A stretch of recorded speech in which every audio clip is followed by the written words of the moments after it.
Hello everybody, welcome back to another how to tutorial, and today I'm gonna teach you how to sell your digital products on Raket.ph. So first things first, what we're gonna do is we're gonna going to log into Raket.ph right here, and I'm just gonna use Google account here. We're gonna sign it with Google. As you can see here, it's a very new account.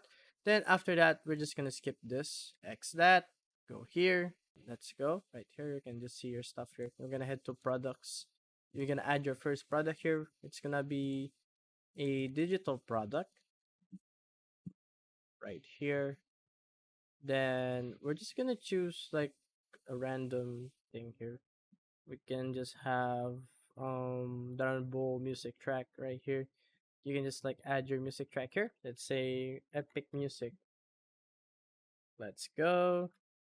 Then here put in the description. So my tips and tricks for you is you want this to stand out. So you have like a really good name and really good description where your format is and what's your format, what quality is it, and what type of music you have. Then you're just going to have set this up. If you want to redirect the bio to a URL like a Google Drive or YouTube video will be good, or you can just go and upload a file here and set the price here. We're just gonna put like random music here. So let's say music.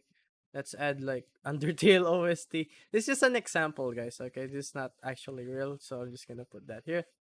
Then we're just going to save and publish.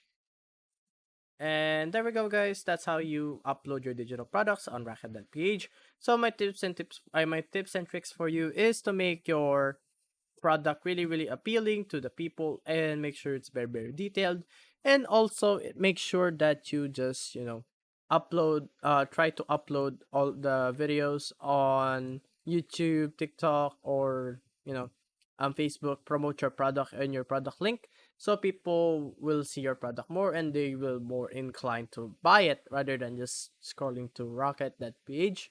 And yeah, guys, that's my how to tutorial. Thank you guys for watching. If you guys like that video, be sure to like and subscribe to the channel and turn on notifications. And as always, I'll see you